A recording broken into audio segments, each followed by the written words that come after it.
በትር ከእሴይ ስር ትወጣለች በሉ። በትር በሉ ሁላችሁም። ከእሴይ ስር ትወጣለች። ይሄ የተነገረው በምኩራብ ውስጥ ነው። አበባም እንደምታፈራና በላይዋ ላይ አበባ እንደሚገኝ የተነገረው በምኩራብ ውስጥ ነው። ድንግል በድንግልና እንደምትጸንስ በድንግልናም እንደምትወልድ በድንግልናም ደግሞ እንደምትኖር የተነገረው በምኩራብ ውስጥ ነው። ምኩራብ ውስጥ ምሳሌ ተመስሏል። በምኩራብ ውስጥ መጻሕፍት ተነበዋል፣ ተነግረዋል፣ ተጽፈዋል፣ ተተርጉመዋልም። የምኩራብ አገልግሎት ይህ ነው። መስዋዕት ይሰዋበታል፣ መስዋዕቱን ማስተናገድ፣ ካህናት ይጸልዩበታል፣ ጸሎቱን ማስተናገድ ብቻ ነው የምኩራብ ሕግ ማለት ነው። ቅዱስ ማቴዎስም በወንጌሉ ሊቁ ቅዱስ ያሬድም በድርሰቱ እንደነገረን መድኃኒታችን እግዚአብሔር ኢየሱስ ክርስቶስ የፋሲካው በዓል በደረሰ ጊዜ እሱን ሊያከብር ወደ ኢየሩሳሌም ሲሄድ ይላል ቦአ ኢየሱስ ምኩራበ አይሁድ። ጌታችን ኢየሱስ ክርስቶስ ወደ ኢየሩሳሌም ሄዶ ወደ አይሁድ ምኩራብ ገባ አሉ። ወደ አይሁድ ምኩራብ ምን አላልኳችሁ? ወደ አይሁድ ምኩራብ ምን አለ? ገባ አለ። ገባ። በዓሉን ሊያከብር የሄደው ማን ነው? መድኃኒታችን ማን?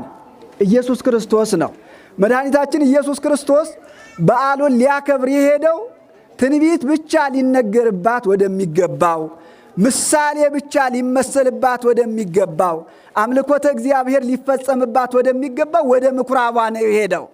ነገር ግን ወደ ምኩራቧ ሲሄድ ምኩራቧ ስራዋን ይዛ አይደለም ያገኛት። ወረከበ በምኩራብ እለ ይሰይጡ ወይሳየጡ አልህምተ ወአባግአ ወአርጋበ። ሊቁ ቅዱስ ዮሐንስ አፈወርቅም ይህንን ነው የተናገረው። ምኩራብ አነመት ጸምረ፣ ምኩራብ ጋቢ፣ ሸማ፣ ልብስ ሰራች ማለት ትንቢት ተነገረባት፣ ምሳሌም ተመሰለባት። ወቤተ ክርስቲያን ተአጽፈቶ፣ ቤተ ክርስቲያን ግን ለበሰችው አለ። ምኩራብ ሰራችው፣ ቤተ ክርስቲያን ለበሰችው ማለት ነው። ምኩራብ የተናገረችውን ትንቢት ቤተ ክርስቲያን ፈጸመችው ማለት ነው። ምኩራብ የሰራችውን ማለበሰችው አልኳችሁ ምእመናን።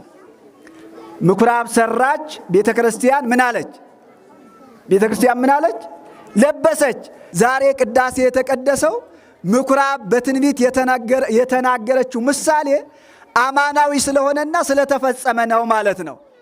ቅድስት ቤተ ክርስቲያናችን ምኩራብ የሰራችውን ሸማ ለበሰችው። ምኩራብ ወለደቶ ወቤተ ክርስቲያን ተወክፈቶ፣ ምኩራብ የወለደችውን ቤተ ክርስቲያን ተቀበለችው።